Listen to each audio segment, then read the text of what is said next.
markay duurkii ka bursadeen hurdada u diideen inay ladaan iyo inay seexdaanba u diideen haatan waxay ka shaqaynayaan bilicda iyo horumarka. kuwani waa ciidanka kumaandooska danab hadda kuma sugna goob dagaal oo ay kula dirirayaan cadowga balse waxay ku sugan yihiin istaadiyo muqdisho oo ay ka eryadeen nabadiidka sannada ka hor. wejiyadooda waxaa laga dheehanayaa farxad iyo xamaasad maadaama ay ciyaar ku daawanayaan goob ku leh taariikh islamarkaana looga sheekayn jiray siday ahayd berisamaadkii.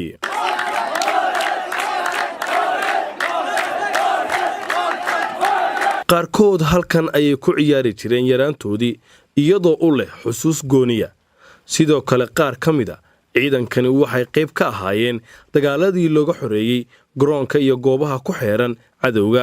xaqiiqdii maanta aad baan u faraxsanahay maxaa yeelay maanta waa maalin aad u weyn qiiradeedana maaha mid oo la soo koobi karo maxaa yeelay muddo badan aan moogaa barxaddan waxaan ku ciyaari jiray anoo yar oo 6 jir daba jira kabacdii waxaa qabsaday maleeshiyaadka cadowga ee ummadda Soomaaliyeed.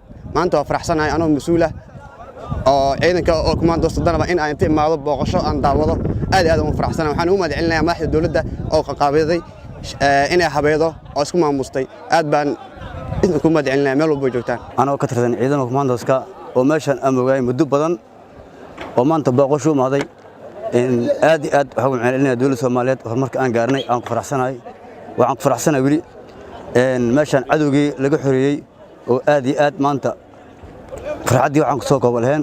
damaashaadka gudaha garoonka marka laga soo tago ciidanku waxay qayb ka qaadanayeen sugidda ammaanka sidoo kale waxay u dhimrinayeen dadka shacabka ah iyagoo kala qayb qaadanayay farxadda damaashaadka munaasabadda 1 Luulyo ku aadan. garoonka istaadiyo muqdisho ayaa waxaa la dhisay sannadkii 1978. garoonkana ayay dad badan waxay ku tilmaamaan inuu yahay jawharta astaanta waa nabadda. marka dhagihiina ay soo gaadhay istaadiyo muqdisho waxaad xasuusanaysaa ama waaye xasuusanayaan dad badan oo daawanaya balse dhalinyarada Soomaaliyeed ee dhalatay burburkii kadib ma xasuusan karaan ama ma garan karaan istaadiyo muqdisho soo yahay. waxa uu ku burburay dagaaladii kala duwanaa ee dalka ka dhacay meesha uu ku yaalo oo ah goob baaxad leh oo istiraatiiji ah ayaa keentay inay argagixisadu hoy ka dhigato isla markaana u isticmaalaan toogashada dadka aan waxba galabsan iyo tababarka maleeshiyaadkooda. kooxaha arxanlaawayaasha nabadiidka maleeshiyaadka al-shabaab ayaa waqti ka talin jiray laakiin umay ogolayn inay halkan ku ciyaaraan dhalinyaradan. umay ogolayn in bulshada Soomaaliyeed ay gudaha u soo galaan garoonka iyagoo ay ku jiri jireen horjoogayaashooda balse maanta way ka duwan tahay xaaladdu sidii hore. waxaa ku ciyaaraya dhalinyaro Soomaaliyeed oo aan iyagu soo gaarin inay waqtigan oo kale saaro kale ku ciyaaraan maadaama ay dhasheen burburkii kadib. garoonka ayaa waxa uu ka tirsan yahay tuulada ciyaaraha oo ka kooban garoomo dhowr ah oo isdhinac yaala kuwaas oo loogu talagalay in lagu qabto ciyaaraha kala duwan. waxayna kala yihiin qaybta dabaasha, kan kubadda kolayga, kan miiska iyo xitaa qaybo loogu talagalay ujeedooyin kale. garoonka kubadda cagta waxa uu markiiba qaadi karaa wax ka badan 40,000 oo qof. waxa uu leeyahay dhammaan tasiilaadkii garoon loogu talagalay sida leerarka waaweyn ee suuro gelin kara in habeenkii lagu ciyaaro. gudaha istaadiyo muqdisho saa arkaysaan daawadayaal waxaa ka socota in ciyaar u dhaxaysa labada kooxood ee Horseed iyo Banaadir. ciyaartaasoo lagu furay garoonka waxaa furay madaxweynaha Jamhuuriyadda Federaalka Soomaaliya ahna taliyaha guud ee ciidamada qalabka sida ee dawladda Federaalka Soomaaliya. daawadayaal garoonkani muddo waxa ku socotay dhismo. dawladda Soomaaliya ayaa waxay juhdi badan gelisay dhismaha garoonka iyo sidii dhalinyarada Soomaaliyeed u heli lahayd goob caalami ah oo ay ku ciyaaraan. ciidanka kumaandooska danab ayaa diyaar u ah in gacanna ay cadowga ku eryadaan midda kalena kaga shaqeeyaan horumarka dalka iyo gacan qabashada bulshada Soomaaliyeed. adduunyada markuu Ilaahay dhisay aadmiga simee adduunyada markuu Ilaahay dhisay aadmiga simee ninna asagi inuu adoonsado uma abuurine ninna asagi inuu adoonsado uma abuurine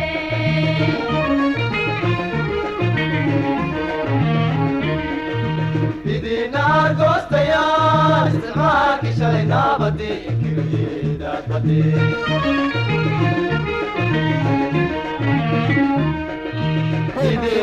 goostayaan isticmaalkii shalay naabadii inkirayeedaad badee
Area,